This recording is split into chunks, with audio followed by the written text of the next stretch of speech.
All right, good evening, everyone. We're going to call the Health and Human Services Committee to order. Welcome to all of our guests. Very excited to see you. And I want to get started without too much ado because we want to make sure we have lots of time to spend on this important topic. So, Assistant Director Boss, are we starting with you?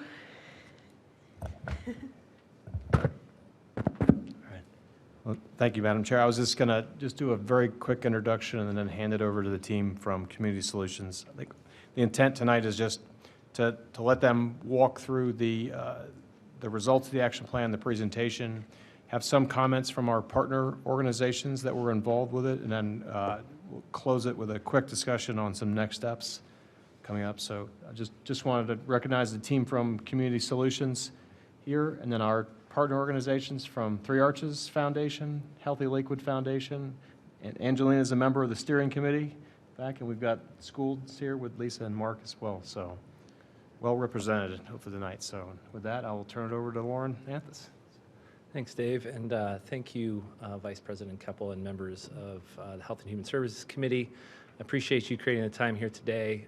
My name is Lauren Anthus. I'm a visiting fellow value-based healthcare at the Center for Community Solutions, and I helped project manage the Community Health Needs Assessment and Action Plan process over the last 18 months or so. I just want to start by saying thank you. Your staff at in the executive branch is fantastic. Dave, Chad, Laurel have really been excellent partners for us and deserve a lot of credit. You know, what they've been able to achieve here with us is remarkable. I also want to thank the residents of the city of Lakewood. We do a lot of this sort of work where we engage communities, work with human service organizations and the like, and the type of collaboration and enthusiasm and interest from the community and its institutions is remarkable. And you should be very proud of the type of community that you've engendered. And our hope is that at this phase, now that we have sort of completed the process, that not only will you recognize that fact in the work that's being presented, but it also provides the sense of an imperative for keeping the work moving forward. Our hope ultimately with this work is that you do not see it as something that sits on a shelf, but you see it as an opportunity for action. And so we'll walk through what that entails and what our recommendations are. So with that, let's go at the title slides. Again, sorry about that. I'll go through just a reframing of what the assessment process was. Like I mentioned before, this is a community health needs assessment and action plan. Last time it came before council, we talked about the assessment process. So I just want to reiterate what was included in that process. And first was the trauma-informed framework, the idea that we tried to create opportunities for residents, institutions, and others to meaningfully participate in ways where they felt comfortable in offering their thoughts, their ideas, their suggestions, their perspectives on the community and its needs. And we leveraged a tool that was developed right here in Northeast Ohio from Case Western, and that really guided our approach to this work. Next slide, please.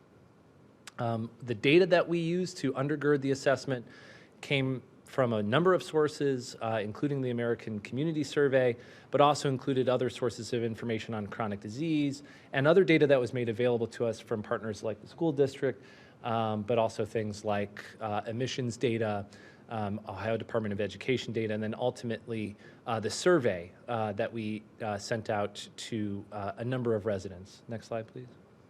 In that survey, we distributed over 6,000 surveys, and we got a great statistically meaningful response rate. Where there were some gaps in being statistically significant, we worked with some of our partners, most notably with Trish Rooney at the Lakewood Community Services Center to help us backfill some of those gaps, particularly with low-income residents, renters, and Black, Indigenous, and persons of color residents here in the city of Lakewood.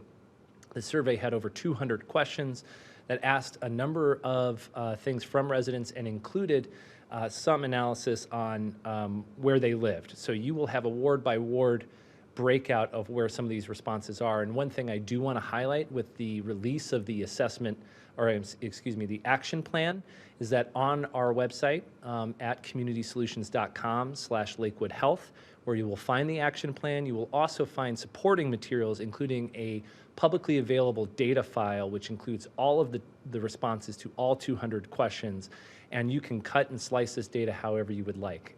So whether that's you or community partners, there's now a very large resource that includes that information and other information we collected from the American Community Survey and additional resources that includes information on things like ACEs, discrimination, perspectives on the community, demographic information. So if you're interested in your ward, Councilman Baker, and wanted to know what the Ward 1 responses were, you're able to make those determinations and slice that up by demographic group, by potentially some of the other conditions or questions that are embedded within.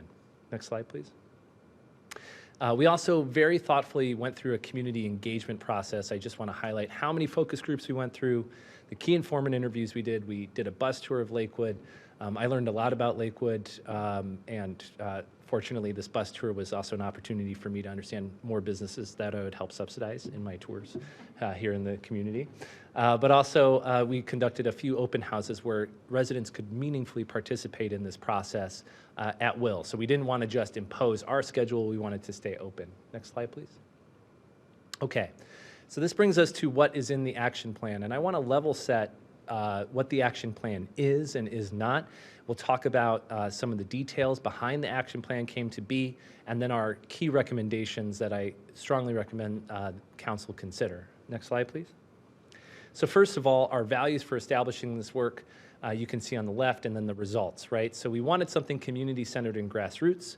So the ideas that we like to cultivate were generative and open, not technical. So you will notice that in some of the community feedback we received, it may not have the technical expertise around policy issues or around institutional considerations that you more normally may have. You did not contract with us to provide you advice about a specific policy proposal. What you wanted to do is understand what the community thought it needed. And so for that reason, you didn't have that sort of technical consultant perspective. We have the community perspective. So I want to highlight that when you are seeing opportunities for action, that this is representative of that community voice. Also, it's trauma-informed, so we treated all feedback as valid, but it doesn't mean it's validated. Not all ideas are good ideas, right?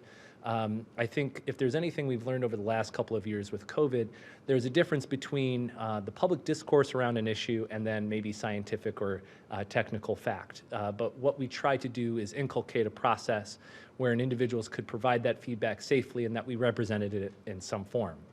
To that end is also democratic and transparent. So we wanted to create opportunities where it wasn't exclusive or it wasn't just institutionally oriented. We wanted the community to be able to participate, which is why we designed the survey we did, the way we did, why we had the open houses, why we created alternatives for forums so people could meaningfully participate. And also, accountability is meant to be created through future action. So the action plan is a plan. It is not a guarantee. So what you see listed in the action plan isn't, here's what city council is going to do, or here's what the planning department is going to do, or here's what the foundations are going to do. Instead, what it tries to do is provide you with a prioritized list of concepts or ideas that the community has offered and tie those back into the needs that were identified by the community through those other tools that were available through the assessment. One thing I want to really highlight here is that this is a really unique endeavor of the city of Lakewood. A lot of communities do not do this sort of work. This is an innovative process. Oftentimes with needs assessments, what happens is you do the needs assessment, maybe it backfills or validates some existing action that takes place, or you use it for some just general data analysis. It doesn't often lead to, well, what is our community trying to do to address these problems? What is our institution trying to do? So in this way, the action plan, as you will see, is a complex process of prioritization and agenda setting, and that's a new thing. So the discomfort that may come with something new is just representative of the fact that all change is creative, and creativity by its nature is about disruption of the status quo. And what we were asked to do is disrupt the status quo of having a community not meet its maximum potential in certain areas when it came to health, wellness, disparities, and the like. Next slide, please. So some milestones here, already sort of went through this, the assessment, the action plan. Where the future process needs to go is around implementation. So what we want to suggest here in a high-level way is that there should be some sort of body that continues on and carries this work forward, provides solid recommendations not only for, say, the executive and the legislative branches to consider here in the city of Lakewood, but also institutional partners such as foundations or the Lakewood Family Medicine Center with Cleveland Clinic, and then use an implementation tool that's standardized across those partners to evaluate, is this practical? Can we afford this? Is this something that's timely? And so we can talk a little bit more about the details of what that tool may look like. Next slide, please. So what the action plan is and is not. It is a prioritized list of brainstormed ideas from the community. It is not a promise that all items should or could be implemented. It's a document that outlines recommendations and a process to review needs and ideas for improvement. It is not a formal governmental contract or action like legislation or a funding item. What it is a way for a public-facing body to review ideas and build on concepts and standardize that review. It is not a detailed list of fully vetted interventions ready for deployment and execution. Next slide, please. Okay, so how we went about this process. So after the assessment, we said, okay, here's what the community said to us. What should we do about it? And what we did is we leveraged our charrette process to collect that feedback, and I'll describe the two types of charrettes that we conducted. The first was an online charrette, and you can see a screen capture of what that looked like, which mirrors the in-person charrette, which I'll go through in a second. On that online charrette, which was open for a week, 39 different individuals offered 48 separate concepts, and for each of those concepts, anyone who went to that website could provide a reaction. So individuals didn't have to offer a concept, and individuals who either offered a concept or not could react to others, giving it a thumbs up or thumbs down. That's important to understand because as concepts were vetted, what we did with the advisory committee is provided them data not only on the opportunity for action that was listed, but also indicated the level of support that other people participating in the process offered. Next slide, please. The in-person charrette took place at the Cove Community Center, and by the way, it's an excellent location. I think it's a real asset for the community. In the in-person charrette, we had 19 individuals show up offering 59 different concepts and similarly offered 138 reactions. And what we did, and you can kind of see it in the background of this picture, is we had these large boards set up, the example of which you can see to the right, where we explained some of the high-level, or we offered some of the high-level statistics from the assessment. Then we gave some instructions on how to participate. You can see the QR code there where people could pull up the assessment and review data themselves. We also had a hard copy version, and you can see on the projector we were running stats the whole time as people were walking around. And what people essentially did is they looked in the darker blue box on the left, and those were some ideas that emerged from the assessment, and they offered their support, or they offered a lack of support, or they didn't reply to it. And then they also offered their own ideas that people could indicate support or lack of support through a green or red sticker, which I think is pretty obvious, shows support or lack of support. And so people were able to rotate around to each of these poster boards, one for each of the social determinant categories that made up the way that we organized the assessment itself, which also then determined our prioritized list. We organized it the same way so that there was a thread categorically of how we analyzed the data and how we collected that feedback. Next slide, please. So with the prioritization process, this is where things get a bit nerdy, I'll say. We use the prioritization matrix framework. And if you're familiar with that, if you're an engineer or you work in quality improvement, or if you're in planning or health and human services, you might be familiar with some of this. But essentially what you try to do is as you're reviewing different concepts or ideas that should merit some level of evaluation, you try to establish some categorical ways to evaluate those different concepts. And in each of those, you then try to assign points associated with whether or not that concept meets the condition associated with that evaluation metric. So what we did is we met as a group through the advisory committee and then filtered up through the steering committee, different ways to think about, does this idea meet what we want it to meet? And we settled on 7 categories that you can see as follows. How does this impact outcomes?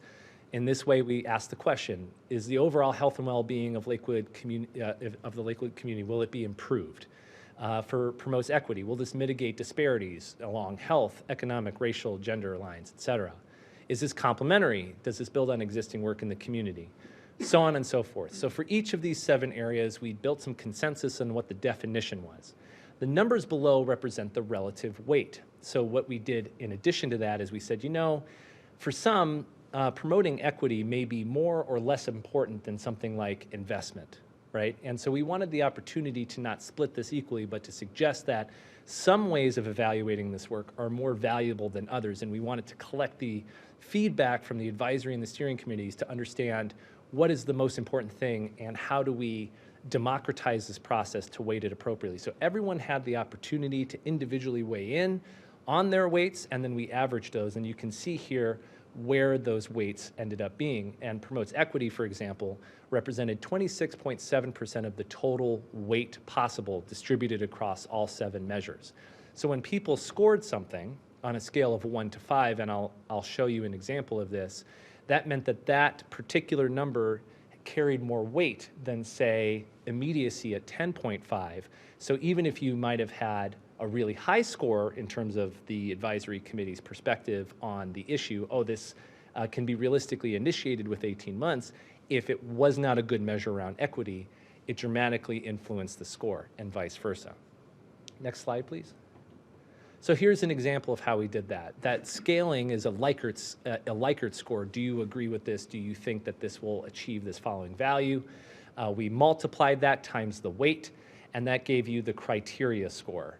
And then the sum of all criteria scores, essentially the sum of everyone feeding into this process, then led to the composite score, which the highest possible composite score would be 500.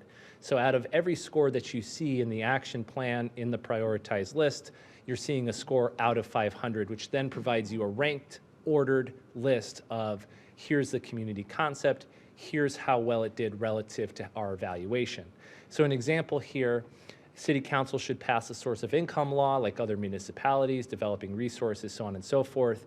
You can see that the average Likert score was in impact 4.09. You multiply that by the real value percentage-wise in terms of weight, and that gives you the criteria score for that value. You sum all the criteria scores, you get the final score. And that gives you a sense of the opportunity to act on that concept. Next slide, please. The results, the opportunities for action, and again, I want to reframe this, these are opportunities. Not all ideas should or could be made into possible action, and we'll talk about how to manage that. They were consolidated into 54 separate items. So for each item, there was a total possible score of 500, and each opportunity for action was ranked based on the score by social determinant category to align with the assessment report findings. So in this way, when you see built environment in the assessment, the built environment category is replicated in the action plan as built environment, and the prioritized list is tied back to that particular category. Same thing across all 5 separate social determinant categories. Next slide, please. As a result, in addition to this ranked ordered list as a part of the plan, we came up with 3 essential recommendations. These are not in order, but I will tell you what I believe, and I think what we believe as Community Solutions and the advisory and steering committees believe as the most important recommendation is to create a permanent CHNA and action plan body. What we suggest is that there is a standing committee that gets developed comprised of residents, key stakeholders, and co-led by the Health and Human Services and Planning departments. Because of the work of the advisory committee and already participating in this, understanding how this process works, we think that's going to be a good place to start. We've already socialized it somewhat with those groups to suggest they might be called upon to participate in something like this, and I think that there's a strong willingness to do so. And of course, we would welcome some management or adjudication on the part of council to participate directly, because obviously there's a policy implication for a number of these items, and we'd strongly recommend that at some point many of these opportunities may have policy implications, although many may not. Many just may be as simple as, well, we might need some funding, or we might need to change something on a website, or we just need to put something in a newsletter. We also suggested in creating a charter to outline the governance structure. So a subcommittee on governance should probably be pulled together. We suggest at least up front that this group should meet quarterly to be able to organize and implement this work quickly, and then evaluate this prioritized list and seek implementation of opportunities for action using an implementation tool.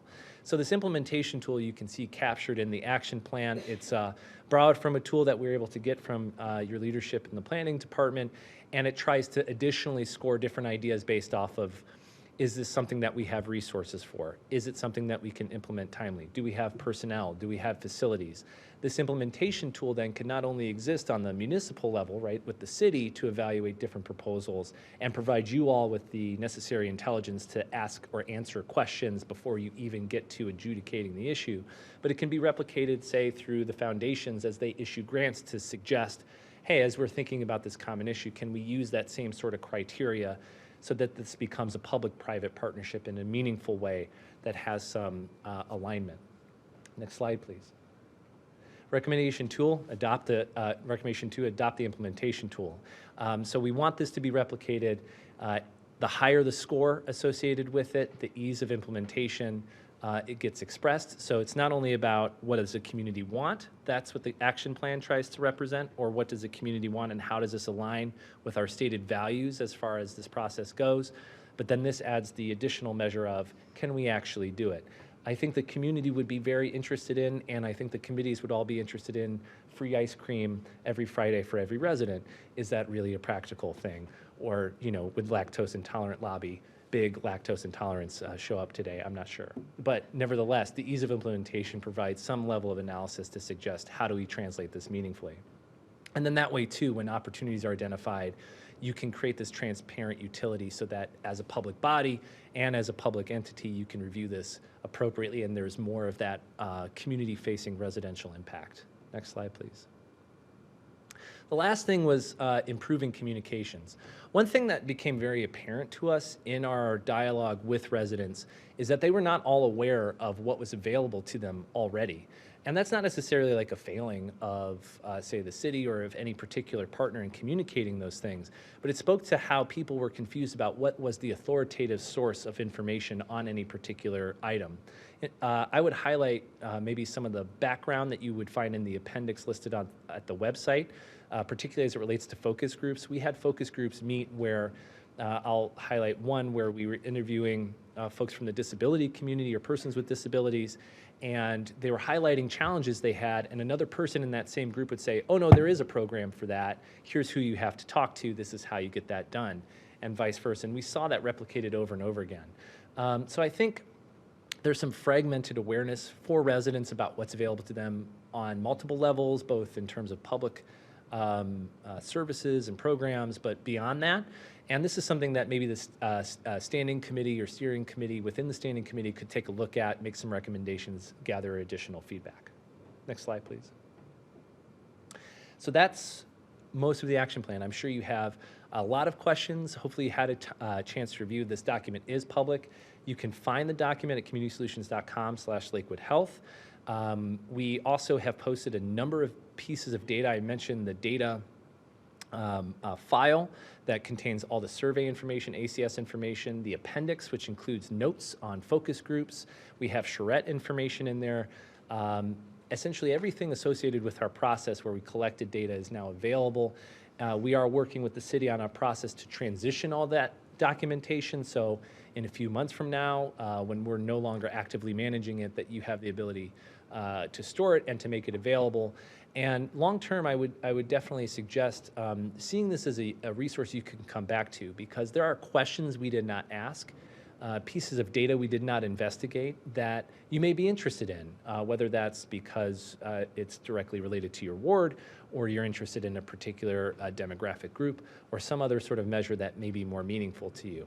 So it's going to be a resource for you regardless of these other recommendations. To that end, too, we also have our research director, Emily Matillo, here, who I just have to thank for how much I asked of her and her team in getting a lot of this work done. Incredible professionalism, but also incredibly adept at answering any specific questions that you may have on data, the data collection process, or research generally. So with that, I will take a moment and say thank you for the opportunity to present on the action plan. Thank you very much. This is a lot to dig through, so I'm very grateful that we are able to take this time, and I appreciate you being here, and I, again, appreciate all of our partners being here.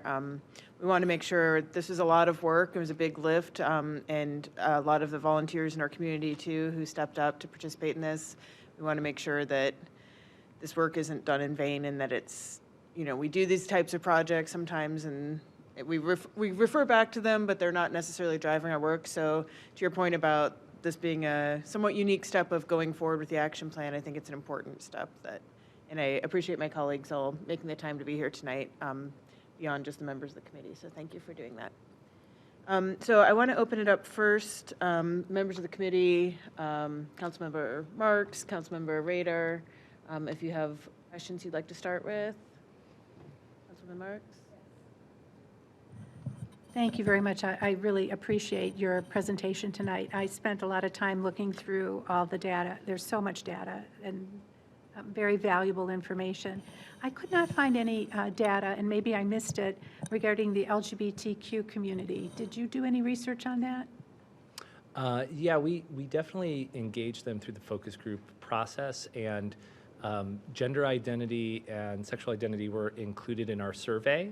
So as far as the survey goes and the data file goes, you can isolate that and ask other questions related correlative information. I don't know if there's anything else that I might be missing. But yeah, that data is readily available. Okay, great. I probably missed it, but again, I was just briefly going through it. But thank you. I will further investigate. Thank you. Great, and we're happy to. I mean, I while may we're actually come. I may actually come to you. It may make it easier than me trying to dig through it all to get that data. to the councilman through the chair. Yes, happy to work with you. Thank you very much. Thank you, Vice President Keppel. Thank you, Mr. Anthis, for being here and for all this hard work over the last couple of years, it seems like now. To the council person, yes. Well, I really appreciate the conciseness of your recommendations. I guess I'll put this to you, administration, council. Has there been any discussion or work yet on implementing, first and foremost, this body? The plan suggests, and I think it's a great idea. I just want to make sure I'm up to speed on where this conversation is currently. And if this is the first approaching of the subject and we're going to get into what's next after this point, or if the administration's actually working on this, just want to know where we're at with it. To the councilperson through the chair, yes, we did this in consultation with your administrative partners. I think there's broad buy-in, and the general outline is the case. I believe we would defer to the administration on what's functionally, legally, policy-wise possible, but my understanding is that, yeah, there will be something formal that you get the opportunity to react to and also hopefully support, because to us, it's the most important outcome of our work is that something like this be supported. And just to follow up, Madam Chair, I agree. I think that you're a great communicator generally, but you've done a very good job at communicating that to us here, and I fully support that. We have, I think 110 or 115 now members of the community, 210 or 215 members of the community engaged in 30-odd some commissions and boards, and it takes a lot of our time and resources, but I think it's well worth it to engage community. I would imagine that a community our size, we're probably well over other communities our size and how many commissions and boards we have. Some don't meet regular, some are statutory, some are very active, and I just think they're incredibly valuable for staying in touch with what's going on in the community and also shaping this work as we go forward. So you certainly have my support, and I'll encourage that as we move forward. And thank you to the administration, too, for getting ahead of this. And I'm just really buying into this whole study and picking it up kind of where it was left off, and just looking forward to what's next. So thank you, Madam Chair. I had a question of one of the, I think it was point 2 about using the implementation tool across funding and partners. Has that been discussed? I know some of our partners are here today. I don't know if they want to speak for themselves. You're welcome to come up to the microphone too. Has there been indication that that is of interest to do? To the chair. Yes. Yes, I know that our partners who made up the steering committee, the foundations and residents, will be speaking here to offer some of their perspectives. But I think, not putting words in their mouth, it was imperative that whatever is developed here be seen as a community-wide effort. And so not only is the body intentionally focusing on being diverse in terms of the types of partners at the table, but also the work be replicated because not everything will fall on the shoulders of city council or the administration to implement. So the implementation tool, at least structurally or conceptually, is something that there was some buy-in around replicating. And if anything, it provides that opportunity. So if others want to participate in the process who aren't here today but might be there tomorrow, you could say, is this something that you'd be willing to adopt? But the answer is yes. And then I also just, this is just kind of a side note, but I noticed the significant level of online participation in the online charrette versus the in-person. Do you find that to be typical in other communities, or is it goes different ways depending on the community? Madam Chairwoman, it goes differently. Typically, it can be the case. I think there were a few things. Number one is the online charrette was open for a week, where the in-person event was a single evening. We also are still in the midst of a pandemic, so there's different levels of comfort. Also, people tend to be a little bit more brave online than they do in person. So, there might be a number of factors that influence those outcomes. Yeah. Sometimes for better or worse, but yes, but. Indeed. Yes.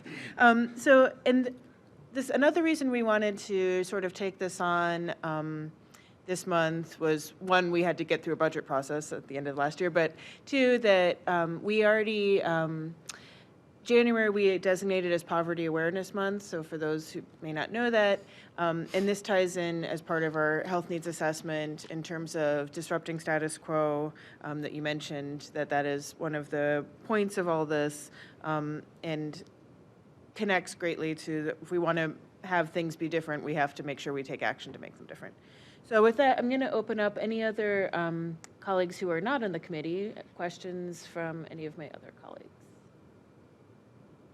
Yep. Councilman Schackner. All right. Well, I'll echo everybody in thanking everyone involved. And I mean, this is where ideas come from, right? It's anything I do is not out of thin air. It's because a resident recommended it or some task force put it together. I mean, I did crib some things from, what was that last task force? Just Resiliency Task Force had a lot of great ideas, I think. So my question is specific to the CHNA action plan body. Mm-hmm. What would be if you could explain to me what the purpose of the body is, again, that would be helpful to me. I'm just trying to figure it all out there. Yeah, to the councilperson, through the chair. So the thing about the action plan, right, is we didn't want to provide, this is what the city is doing, or this is what foundation partners are doing. We wanted to provide a roadmap of opportunity, of potential.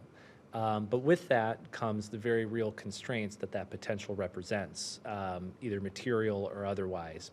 So while we have 54 ideas, going through those ideas and adjudicating, does this work? Is it practical? Can we manage it? And what is the exact solution?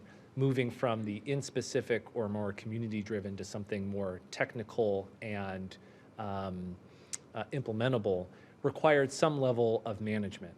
We did not want to lose the community in that process. So realizing that, we thought that the function of the advisory committee was really good insofar as it brought lots of different partners to the table. And to the third recommendation around communication, one thing that became apparent was how many people involved in that process were also involved in other processes. And they were able to share information on, oh, this is this resource already being developed, or this is this idea that we're able to bring to bear. So while you have this good prioritized list, the evaluation of that list and where it needs to translate into legislation, or where it needs to translate into funding, or where it needs to translate into a grant, or where it's already happening, or where it may not be a good idea, required some level of review. And so this body is tasked with going through those lists and essentially managing the action plan, picking up the plan and turning the plan into the actual journey that you go on. The reason why we also wanted to connect it to both planning and health and human services is the overlap associated with both. It's an opportunity for the two departments to coordinate around common issues, have discussions, communicate with you all, participate with you all on what policy ideas come to fruition, where do we need to improve some processes on our end, and how do we collaborate with our private partners to do so. Beyond that, you need some way to meaningfully compare whether or not an idea is implementable. Is it easy enough to do? And that's where the implementation tool comes in. We didn't think that the action plan itself could provide enough of a forum to meaningfully say this is what you should do and here's the partners that should do it. Instead, what it did is it tried to connect the issues identified in the assessment to the community's feedback, generally speaking, on how to address those issues. And then it creates a conduit for public participation with consequential intervention on the part of institutional partners with power and resources to be able to act on those ideas. So that's why the body exists, is to go through the action plan, see what's possible, and create change. This is where my confusion is, because I don't want to be duplicative. Yeah. Because I see all these ideas in here, like the previous Resilience Task Force, and I see the ideas and like, well, I see that it's supported in the community based on certain parameters that are outlined, and I feel we have these conversations a lot among council when we're trying to come up with legislation for solutions to issues like the pay-to-stay legislation, or whether it was the source of income legislation, or debate whether it's talking about ADUs or it's talking about outdoor dining. What the process I see occurring is that we have an idea and then we see if it's possible to implement. And that conversation goes between council and the administration, who has to do the implementing. And then, so I understand in terms of things like policy, or like if there's recommendations for certain policy changes, or how the administration communicates certain ideas, or how the hiring process or considerations of the administration, because those are things that legislation really don't address. That is totally within the realm of decisions by directors, the mayor, of course with feedback from the residents. And I'm just wondering if that role that the CHNA would play is already being performed by the bodies that exist.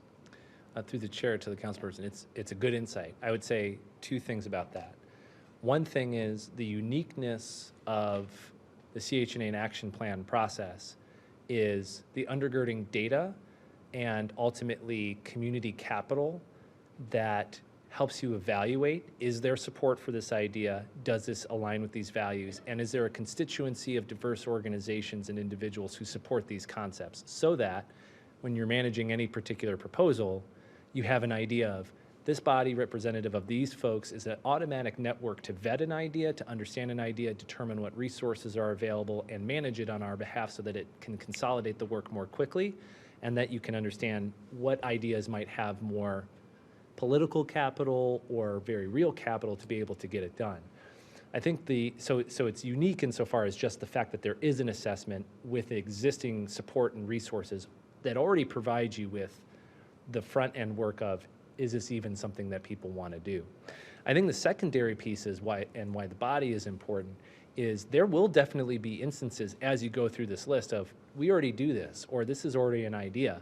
And that points you to the fact of, well, maybe the community doesn't know, or maybe this is something that we need to focus in on, because if something emerges as so important to the community and consistent with the values, but people are not aware it's happening, maybe that can then provide some direction from a governmental perspective or a foundation perspective or whatever to say, we need to communicate this better or out more consistently to the community. So it is an opportunity to speak to the good work you're already doing, and it is an opportunity to basically cut out a lot of the work that you have to do to get new things done. Right. On the communication portion, because this is an issue that comes up again and again and again. And we all have our own ways of trying to address it. with our own resources and time. Yeah. My concern from long history of working in public service or government and organizations is often the groups that you bring together in terms of task forces, or even when I was organizing PTAs, these groups are self-selecting. You know, these people have networks that know, and yes, and I think that's a fantastic, it was a fantastic side effect of the actual process you went through, where people were informed of certain ideas they didn't know already, and they became connected with other people in the know. Just in my experience, I haven't seen that get one step further of that one person who just learned something new. That person, by virtue of not knowing, is evident that they don't have a wide network for that to pass along. I see these things almost as a, government information and public service information, almost like the way an epidemiologist looks at viruses. You know, you have the people that are really in the know, that are the carriers that are in it, that are, you know, council, the mayor, administration that work in the government. Then you have the people that know those people, and those are the people like voters or residents say, hey, I know you work in Lakewood, or I know your husband or wife works for Lakewood. Do you know anything about this? And then they have their own networks, but it gets more and more attenuated. So, I mean, I guess, not to be just me soliloquying for the next 20 minutes, I guess getting down to it is the question is, when we have a task force or a new body, I think we've all been part of bodies that talk a lot and then nothing happens, and I'm sure you're not proposing anything like that, and I'm not saying you are, but I think the narrower the focus is, the more likely for success. And I think we're lucky to have people in the administration and on council that really do a lot of legwork and research. And I know a lot, very data-driven, very excited about the action plan and digging into it and developing legislation from that point. I guess just speaking for myself, what I see as a real benefit of a body from this is a focus on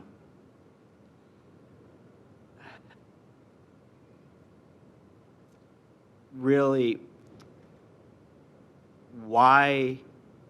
getting deep down into it, solution driven. Like a lot of us know the problems, people aren't getting the information.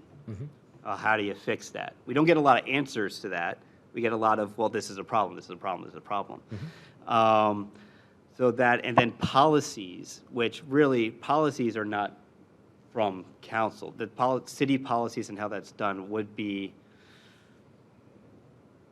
you know, we only have so much. As much as we think we have a ton of power, we're oversight, where we sometimes pass things and we go and we drive things every now and then. But really, the meat and potatoes of the everyday work and how the city is really in this building all day.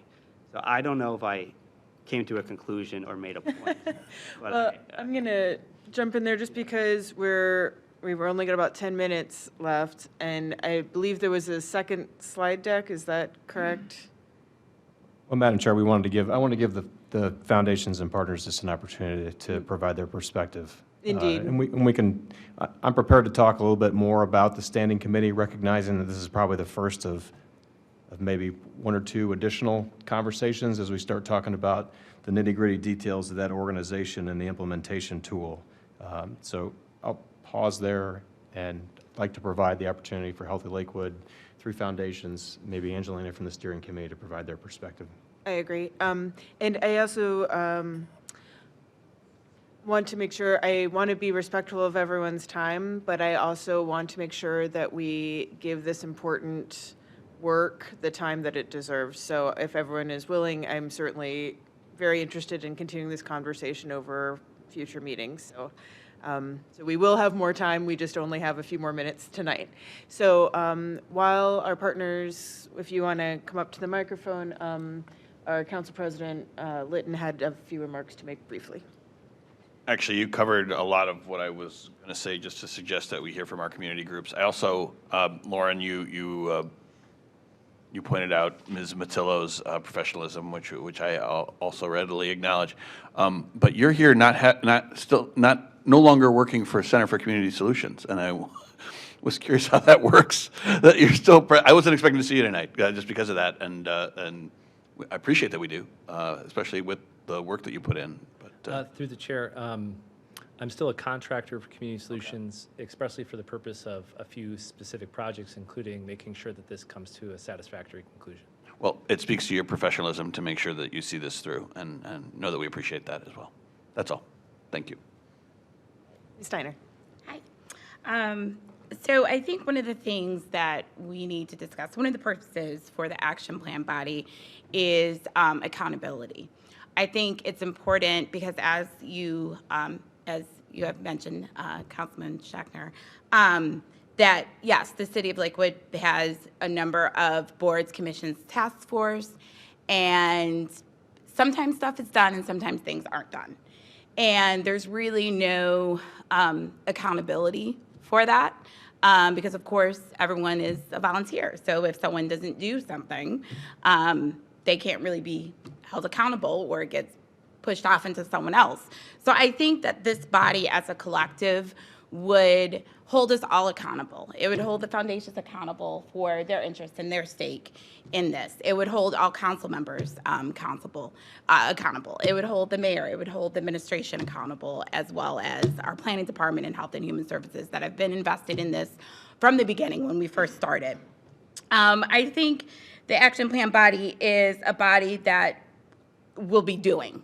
I think that is the difference, is that we need people that are going to be willing to actually do things, maybe get out in the community, almost thinking of it as a grassroots sort of organizing action from the top down and bottom up, and we meet in the middle, and that middle is this body. The action plan body would also connect individuals, connect resources. So thinking of people that are connectors, those people that they may know off the top of their head, be able to rattle off a list of 10 different resources or ways to connect. Those are the people that we do need on this body. But also relationship building. You know, that's something, having been a part of this work since the beginning, that is something that really, I think we've really developed a great rapport and respect for one another, and just knowing each other's background and having that is important as well. So I think the action plan body is not going to look similar to other task force, and that's where we might have to get creative and think outside the box. How can we make this happen? When I was up in Michigan, and I was working with a youth program, the local county government wanted to pull together a group of people to focus on a specific goal. So they brought people together in the steering committee and got feedback and input. From that, essentially broke off these smaller subgroups that did the work. And the county was not really necessarily involved hands-on in it, but they were involved by providing sometimes financial support for the projects that came out of this body of work, as well as sometimes, providing, the political capital and support behind efforts and things that were being done. So I think there is a way that this can be done. We might just have to think outside the box, get creative, see what other communities have done. I have experience in doing this and bringing together public and private partnerships and making things happen. So the only question is, do we want to make this happen? My personal stake in this is, during one of the BIPOC sessions, I was just a fly on the wall, sort of assisting and helping out. And one of the residents, asked, what is going to happen with this information? Is anything going to come out of this? We get asked these questions, these types of things all of the time. Is something going to happen? And I looked them in the eye, I said, if I'm a part of it, something will happen. So I'm determined to make sure that something happens. Thank you. Any other community partners want to speak briefly? Any, come on up. Love to hear from you. Hi, good evening. I am Kristen Broadbent. I'm the director or the president and CEO of Three Arches Foundation, and thank you for having us here tonight so we can talk a little bit more about why Three Arches Foundation decided to get involved with this and continue on this journey with everybody here. So the Lakewood Community Health Needs Assessment and Action Plan really aligns with our mission to advance the health and well-being of people in Lakewood. And while our focus is on 12 zip codes, Lakewood is our home base, our HQ, and it's in our DNA. And so we didn't want to pass up the opportunity to learn with others how to make this city, quite frankly, more livable and, as healthy as can be. When you think about health and well-being of a community, you really have to understand the changing social and economic factors that impact an individual's health status, as well as the access to those health services and support. And this assessment was an opportunity to do just that, to gather updated, including COVID pandemic-informed statistics and data through community engagement and collaborative participation, and something more than just it's the greater sum of all of us coming together, as well as the residents. So this shared insight can then help us to determine and address the health priorities in the community of Lakewood. So this action plan is really important because, as we all know, and I'm sure we've all been there, you put all this work into a strategic plan or some type of plan, and it sits here, and there's maybe one or two people that look at it, you have to report out on it. But at the end of the day, and you look back on the time and think, were we really accountable to what we said we would do? What are the outcomes and everything? And so we want this action plan will keep the work and the community on task. It will make sure that outcomes are obtainable, and it will support health improvements. And while it doesn't have to be perfect, it'll be messy, there will be disagreements, it does have to be supported and feasible. And the recommendations that were made here tonight, predominantly the permanent CHNA and action plan body, the implementation tool, and then the communications plan are all part of keeping that work moving forward. Three Arches Foundation is extremely proud to be part of this, and the value in the data alone, we have started a deep dive on it, and we're looking forward to really learning about how to make this community better. But as Angelina said, it really takes, the sum of all parts and people all over coming together. And while the city is very well respected and you guys are doing your work, we think it's time, we want to come on the journey with you, and we want to be here to support that and be an integral part of it. Thank you. Ingersoll, did you? Good evening, everyone. I'll keep my comments brief just because I recognize the limited time, but I would just echo everything that both Kristen and Angelina said, and I think that one of the really important pieces in this work, too, is that the CHNA highlights systemic issues, and I think that we all see that. And no one entity, not the city, not a foundation, not a department, can solve those problems. And this is this advisory committee is a way to create a mechanism for which all different entities in the community can come together to start to work on those problems collectively. And it creates the infrastructure for us to work together.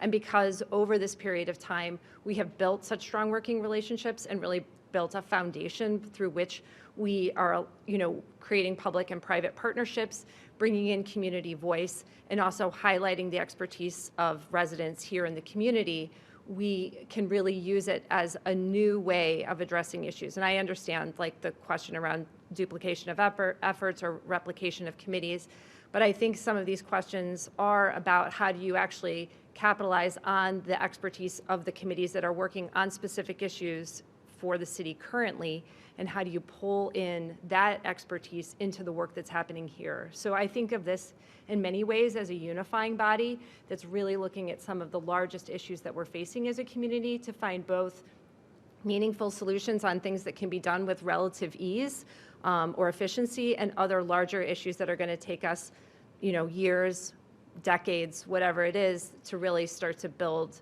the infrastructure that we need to support community members and to make Lakewood and create this vision of health that we are all holding together. So thank you. Thank you. Any other community partners want to speak? Schools? No? Okay. Director Leininger, you're looking Nancy. Was that it? Okay. So again, I want to thank you all for being here. And to those remarks, I just want to say that one of my intentions of making sure that we took this time tonight and that making sure that you're all here, and again, thank you to our schools also for being here, is it very much in agreement with that, is that the way that I would see this ongoing work is a community solution. It's not just the city, it's not just legislative, it's not just funders, it's not just nonprofits, it's not just the schools, the library, it's the entire community. We're looking at this holistically. Our residents live in the entire community. They're not just city residents, they're students in the schools, they're participants in the community. So looking at this broadly, and thinking of the standing body not so much as a task force to solve one specific issue or to just come up with a plan that sits in a drawer, but rather as an ongoing strategic body. So with that, we are out of time, but before we adjourn, I want to make sure we approve the minutes of our last meeting. So with that, I will make a motion to approve the minutes of our meeting.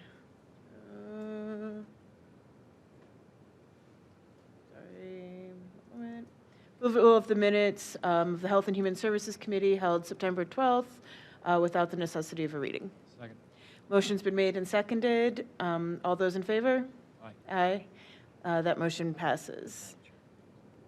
Councilman Bullock, briefly. Thank you for the very informative meeting. Thanks to the authors of the research and now the recommendation reports. Look forward to learning more and working together. I think, like some colleagues said, we're all interested and all in on trying to get results and solutions. So for I think some of us, this is the beginning, not the conclusion or the culmination. And you've got a lot of good data / community engagement. It's not just raw numbers, it's also the live neighborly interactions. So I certainly want to leverage and build on that. I work on some committees that have one of the quadrants of your recommendations, so look forward to more. I will say, I've been aware, I've been following, I think I even filled out a survey and came to the Women's Club Pavilion and saw Kate Ingersoll presenting or something, but I haven't been all in yet, so in terms of reading everything and digesting all of this. So for some of us, we're still at the beginning, and so I think there'll be opportunities to work together in the city council committees, in other fora too. So look forward to it. Thanks. All right. No further business becoming for committee. We are adjourned.